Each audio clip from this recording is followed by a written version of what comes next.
Hello everyone, welcome to yummy Tahira kitchen. आज मैं आपके साथ बहुत ही tasty and super delicious recipe share करने वाली हूँ पैन पिज़्ज़ा की। रेस्टोरेंट स्टाइल में आज हम पैन पिज़्ज़ा बनाएंगे, इसलिए मैं आज ओवन का इस्तेमाल करूँगी इस पिज़्ज़ा को बनाने के लिए, ताकि एकदम फुली रेस्टोरेंट वाले टच में दे सकूँ।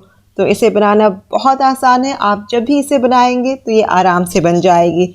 तो मैं आज इसे ओवन में बनाऊंगी, लेकिन अगर आपको पिज़्ज़ा की रेसिपी बिना ओवन और बिना ईस्ट के चाहिए तो मैं आपको उसका लिंक डिस्क्रिप्शन बॉक्स में शेयर कर दूंगी, आप जाकर उसे देख सकते हैं। नहीं तो आप मेरे चैनल के पेज पर जाकर मेरे वीडियोस में चीज़ बस pizza without east and without oven की रेसिपी वहाँ है, आप वहाँ भी जाकर देख सकते हैं। तो पिज़्ज़ा जो बनाना होता है उसका मेन बेस जो होता है वो डो होता है। डो जितनी अच्छी बनकर आएगी पिज़्ज़ा उतना अच्छा बनकर आएगा। तो ये जो आप देख रहे हैं ये डो है, और ये डो इतना ज़बरदस्त डो है कि जब भी आप पिज़्ज़ा बनाएंगे पिज़्ज़ा एकदम ए ग्रेड का बनेगा। तो चलिए अब बिना देर किए हुए हम पिज़्ज़ा बनाना शुरू करते हैं। तो पिज़्ज़ा बनाने के लिए हम सबसे पहले ईस्ट को एक्टिव करेंगे, जिसके लिए मैंने लीक वार्म वाटर लिया है। पानी जो है वो हल्का गर्म होना चाहिए, ठंडा पानी हम नहीं लेंगे और ज़्यादा गर्म पानी भी हम नहीं लेंगे। अब इस गुनगुने पानी में हम 1 टेबल स्पून शुगर ऐड करेंगे, क्योंकि हमें ईस्ट को एक्टिव करना है। और ईस्ट जो है एक्टिव होती है जब शुगर इसे मिलता है। शुगर जो होता है ईस्ट का वो खाना होता है। तो गुनगुना पानी है तो शुगर जो है वो ईजिली डिज़ोल्व हो जाएगी। और मैंने आपको पहले भी बताया कि पानी ज़्यादा गर्म या ज़्यादा ठंडा नहीं लेंगे। वो इस वजह से नहीं लेंगे, ज़्यादा गर्म अगर पानी होगी तो ईस्ट जो है वो डीएक्टिवेट हो जाएगी, वो मर जाएगी। पानी अगर ठंडा होगा तो ईस्ट एक्टिव नहीं हो पाएगी। तो आप अपने फिंगर को इसमें पानी में डालकर चेक कर सकते हैं कि पानी गर्म है या ठंडा है। अगर आपका फिंगर इसे बर्दाश्त कर पा रहा है इसका मतलब पानी एकदम एग्जैक्ट गर्म है। अब हम इसमें 2 टीस्पून इंस्टेंट एक्टिव ईस्ट में डाल रही हूँ। तो हमने इसे डाल दिया है, अब हम इसे डिज़ोल्व करेंगे। हमने शुगर को वाटर में डिज़ोल्व किया हुआ है, जिसकी वजह से ये काफ़ी जल्दी एक्टिव हो जाएगी। और ईस्ट कैसे एक्टिव होती है वो मैं आपको बताती हूँ। अगर कुछ टाइम के बाद इसमें बबल्स आ जाएगा और ये एकदम राइज होने लग जाएगी, इसका मतलब आपकी ईस्ट जो है एक्टिव है। हमें इसे बस 5 to 7 मिनट्स के लिए डिज़ोल्व करके छोड़ देना है। आप जब 5 to 7 मिनट्स के बाद इसे देखेंगे तो एकदम ये राइज हो चुकी होगी और इसके ऊपर बबल्स रहेगा। तो बस इसे हमें 5 मिनट्स तक इस तरह से छोड़ देना है, उसके बाद हम इसे चेक कर लेते हैं। तो ये देखें इसके ऊपर काफ़ी सारे बबल्स हैं और एकदम फ्रॉदी टेक्सचर है इसका मतलब ईस्ट जो है वो काफ़ी अच्छी तरह से हमारी एक्टिव ईस्ट है। तो चलिए अब हम डो रेडी करेंगे।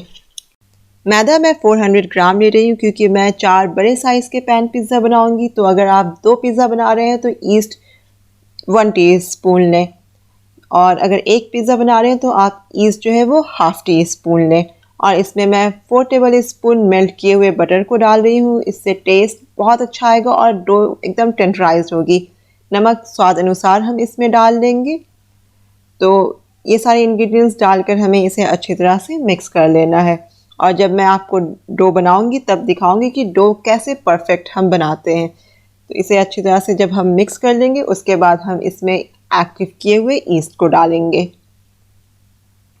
तो अब हम इसमें ईस्ट को डाल लेते हैं। ये पूरी तरह से मिक्स हो चुका है। अब हम इसमें थोड़े से पानी ऐड कर करके गूंदेंगे। पहले हम इसे स्पून से मिक्स कर लेते हैं, लेकिन हमें इसे हाथ की मदद से गूंदना है, तभी डो अच्छी तरह से बनकर आएगी। ईस्ट भी अब हमने मिक्स कर लिया है, तो अब हम इसमें थोड़े थोड़े पानी देंगे और इसे गूंदेंगे। और एक बहुत ही सीक्रेट इंग्रेडिएंट्स मैं इसमें डालूंगी, जो मैं आपको जब डालूंगी तब बताऊंगी। तो हमें इसे अब थोड़े थोड़े पानी को ऐड करना है और ऐड करके गूंदेंगे। आराम से आप इसे अपने फिंगर टिप से मिक्स करते जाएं। ईस्ट जो हमने डाला है वो एक्टिव ईस्ट है, तो डो को जो है हम फर्मेंट करने के लिए 1 आवर के लिए रखेंगे। और ये जो है वो बहुत ही सीक्रेट इंग्रेडिएंट्स है मिल्क। ½ कप ऑफ मिल्क हम इस डो में डालेंगे। एकदम सॉफ्ट और बहुत ही अच्छी डो बनकर तैयार होगी। जब हम पिज़्ज़ा खाते हैं तो आप देखते हैं वो जो साइड के लेयर्स होते हैं वो एकदम कुरकुरे होते हैं, जिसे हम छोड़ देते हैं, सिर्फ बीच वाले पोर्शन खाते हैं। तो आप अगर मिल्क को ऐड करेंगे तो आपके साइड वाले जो पोर्शन होते हैं वो भी एकदम सॉफ्ट बनकर आएंगे। तो थोड़े थोड़े पानी डालकर हम इसे अच्छी तरह से अब गूँधेंगे। और ये बाउल जो है वो, इससे मैं डो को निकाल लूँगी और इसे हम किचन के काउंटर पे हम इसे मिक्स करेंगे ताकि डो अच्छी तरह से बनकर आ पाए, क्योंकि हमें इसे बहुत बहुत स्ट्रेच करके 10 to 12 मिनट्स के लिए हमें इसे गूँधना है। अभी आपको दिख रहा होगा कि इसमें ये पानी बहुत सारा है, मैदा जो है वो थोड़ा गीला है, पर इसे जैसे जैसे हम गूँधते जाएंगे आप देखेंगे ये हाथ से भी एकदम हट जाएगी और सरफेस से भी एकदम नहीं चिपकेगी ये। तो बस आपको इसे स्ट्रेच कर करके गूँधना है और आपको पता कैसे चलेगा कि आपका डो परफेक्ट बना है या नहीं। तो हम जब इसे गूँध लेंगे और इसे जब हम स्ट्रेच करेंगे, आप देखें ये स्ट्रेच जो है कंटिन्यूटी में स्ट्रेच होकर अब जा रही है, इसका मतलब डो जो है वो एकदम परफेक्ट बनकर आया है। जब हम नॉर्मल मैदा या आटा गूँधते हैं और उसे जब स्ट्रेच करते हैं तो वो बीच से ब्रेक हो जाती है, पर इसे आप देखेंगे कि जैसे जैसे हम स्ट्रेच करते जा रही है उतनी दूर तक खिंची चली जा रही है, बीच से कोई भी ब्रेकेज नहीं हो रहा है। इसका मतलब डो जो है वो एकदम परफेक्ट बनकर आ गया है। तो जब आप 10 to 12 मिनट्स तक आप इसे इस तरह से स्ट्रेच कर करके गूँधेंगे तो एकदम ये देखें बहुत ही अच्छी तरह से डो बनकर हमारा रेडी हो जाएगा। और जब आप इसे 1 आवर के लिए फर्मेंट करने के लिए रखेंगे तो ये राइस एकदम जस्ट डबल होगी। तो हमें इसे 10 to 12 मिनट्स तक आप याद रखें कि हमें इसी तरह से इसे गूँधना है।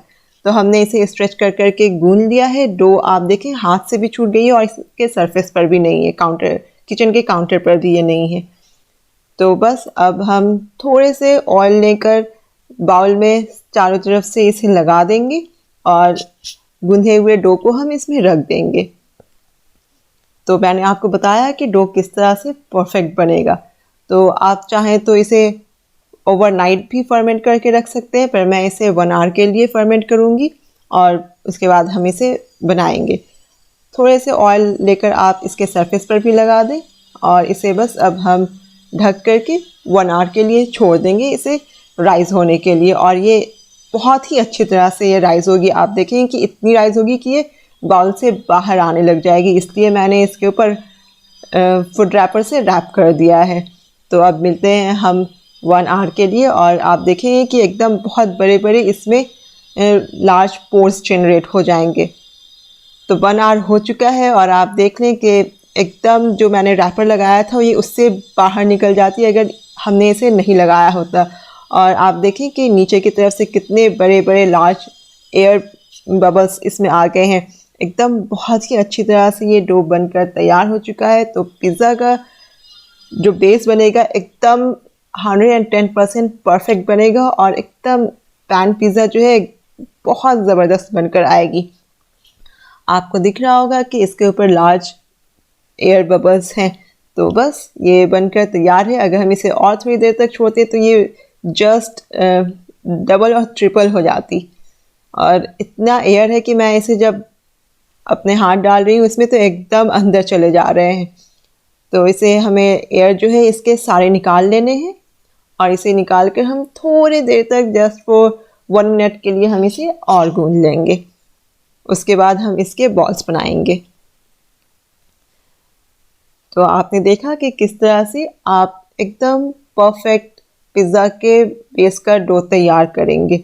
आप एकदम इस तरह से बनाएंगे, एकदम मेजर करके हर एक की क्वांटिटी को, और आप स्ट्रेच कर कर के गूंदेंगे तो आपका पिज़्ज़ा बेस बहुत अच्छा बनेगा। डो अगर अच्छा बनेगा तभी पिज़्ज़ा बेस आपका अच्छा बनकर आएगा।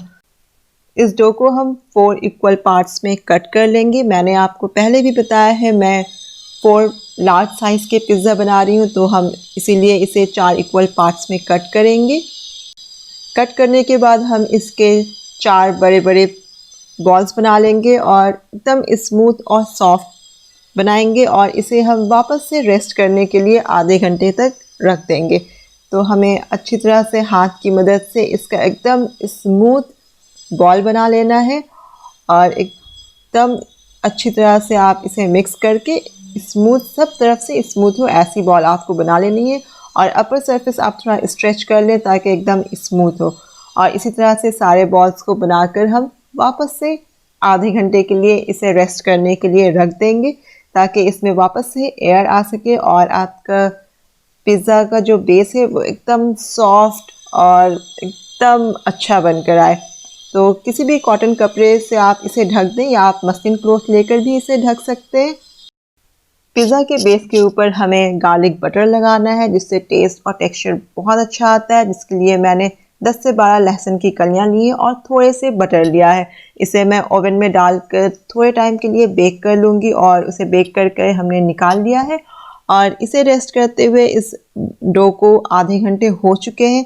तो अब हम बिना देर किए हुए इसके बेस को अब बना लेंगे। तो आप देख सकते हैं कि ये वापस से बहुत अच्छी तरह से राइज़ हो चुकी है। तो मैं इसे रोलिंग पिन के हेल्प से बेल रही हूँ। अगर आप चाहें तो हाथ की मदद से भी इसे स्ट्रेच कर सकते हैं। तो मैं आपको दिखाती हूँ किस तरह से आप स्ट्रेच करेंगे।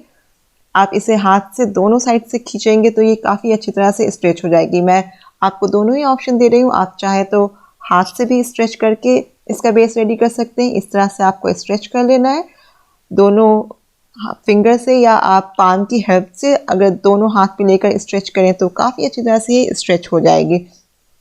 और अगर आपको सारी साइज़ को इक्वल करना है हाथ से स्ट्रेच करने के बाद तो आप रोलिंग पिन लेकर सारे साइज़ को इक्वल कर लें। और ये ब्रेक बिल्कुल नहीं होगी क्योंकि जब डो आपका अच्छा बनेगा तो ब्रेक होने का सवाल ही नहीं पैदा होता है। तो इस तरह से आप इसके बेस को रेडी कर लें। और बेस थोड़ा मैं पतला बना रही हूँ क्योंकि डो बहुत ही अच्छी तरह से बनकर आया है, तो ये ओवन में जाने के बाद काफ़ी अच्छी तरह से फ्लफ़ी और सॉफ्ट बनेगा और साइज़ में राइस करेगा। तो मैंने पैन ले लिया है और पैन में मैं ऑयल लगा रही हूँ सारे साइड से। आप जब भी कोई भी पैन लेना तो उस पर आटे या मैदे को बिल्कुल भी ना छिड़कें, उसमें डायरेक्टली आप ऑयल लगा लें ताकि बेस ईज़िली निकल जाए। और इसे हमें स्ट्रेच कर लेना है। अगर आप मैदा या आटा डालेंगे तो बहुत पाउडरी फॉर्म हो जाता है और जब खाएंगे तो वो आप क्या होगा कि पिज़्ज़ा खाने के बाद हाथ में पूरा फ्लोर लग जाता है, आटे लग जाते हैं और हर एक तरफ से वो पाउडरी फॉर्म में आने लगते हैं। फिंगर की हेल्प से मैंने इसे एकदम पैन के साइज़ का कर लिया है और इसके कॉर्नर को हम फोल्ड कर लेंगे। आप जब मार्केट में खाते होंगे तो देखते होंगे कि साइड जो होती है कॉर्नर वो थोड़ी मोटी होती है, तो क्योंकि हम इसमें अभी बहुत सारे इंग्रेडिएंट्स की टॉपिंग करेंगे तो ये जो है वो होल्ड करके रखेगी। तो आप देख लें सारे साइड को मैंने बहुत ही अच्छी तरह से साइज़ जो है इसका पैन के साइज़ का कर लिया है। अब हम इसमें कांटे मार रहे हैं, नहीं मारेंगे कांटे तो क्या होगा कि बहुत ज़्यादा राइस कर जाएगी। तो कांटे मारना बहुत ज़रूरी है। और ये गार्लिक बटर है जिसे मैंने ओवन में डालकर बस बेक कर लिया था और इसे मिक्स कर लिया है। तो अगर आपके घर में गार्लिक बटर नहीं है तो आप इसे कोई भी बटर लें और लहसुन डालें और ओवन में जस्ट 180 डिग्री सेल्सियस पे बेक कर लें तो ये गार्लिक बटर बनकर रेडी हो जाएगी। और इसके ऊपर हम इस बेस के ऊपर हम एकदम अच्छी तरह से इस गार्लिक बटर को लगा लेंगे। तो पिज़्ज़ा बहुत इजी है बनाना, एकदम आसानी से बन जाती है। मैंने बिना ईस्ट बिना ओवन के भी पिज़्ज़ा बनाया हुआ है, मैंने आपको पहले भी बताया था, आप उसे जाकर देख सकते हैं, डिस्क्रिप्शन बॉक्स में लिंक है। और ये जो है वो पिज़्ज़ा सॉस है, ये होममेड पिज़्ज़ा सॉस है। मैंने इस पिज़्ज़ा सॉस को खुद बनाया हुआ है तो इसे बनाना बहुत ही आसान होता है और एकदम आराम से झटपट ये भी बन जाती है। तो अगर आपको इसकी रेसिपी चाहिए तो आप मुझे कमेंट करके ज़रूर बताएं, मैं आने वाले वीडियोस में आपके साथ इसकी रेसिपी ज़रूर शेयर करूँगी। तो हमें इसके ऊपर 2 to 3 टेबल स्पून बहुत ही अच्छी तरह से इवन लेयर इसका जो है वो स्प्रेड कर लेना है। आप चाहे तो 4 टेबल स्पून भी डाल सकते हैं, ये बहुत ही अच्छा टेस्ट देती है। पिज़्ज़ा का बेस जो होता है वो मेन होता है, लेकिन इसके ऊपर आप टॉपिंग्स और स्प्रेडिंग जितना अच्छा डालेंगे टेस्ट उतना अच्छा बनकर आएगा। अब मैं इसके ऊपर मोज़रेला चीज़ डाल रही हूँ। मोज़रेला चीज़ की रेसिपी भी मैंने मेरे चैनल पे डाला हुआ है, अगर आपने उसकी रेसिपी नहीं देखी है तो मैं उसकी भी रेसिपी डिस्क्रिप्शन बॉक्स में दे रही हूँ, आप इसे जाकर ज़रूर चेक करें। और नहीं तो आप मेरे चैनल के पेज पर जाकर वीडियोस से आप निकाल सकते हैं। और टॉपिंग्स में आप कोई भी टॉपिंग्स डाल सकते हैं, आप पनीर, कॉर्न, या तो आप नॉनवेज पिज़्ज़ा खाना पसंद करते हैं तो आप चिकन वो भी डाल सकते हैं। मैंने जो है वो कैप्सिकम, अनियन और टोमेटो लिया है, तो टॉपिंग्स मैंने इसके ऊपर डाल दी है और ये बहुत ही अच्छी तरह से रेडी हो चुका है। अब मैं इसे 12 मिनट्स के लिए 200 डिग्री सेल्सियस पर ओवन में बेकिंग मोड पर डाल रही हूँ और बस हमें इसे 12 मिनट्स के लिए छोड़ देना है और ये एकदम बनकर तैयार हो जाएगी। हर एक ओवन का जो मोड होता है वो अलग अलग होता है। किसी ओवन में जो होता है वो 210 डिग्री सेल्सियस पे होता है, किसी में 190 डिग्री सेल्सियस पे होता है। मेरे ओवन में ये 200 डिग्री सेल्सियस पे 12 मिनट्स में ये बनकर तैयार हो चुकी है।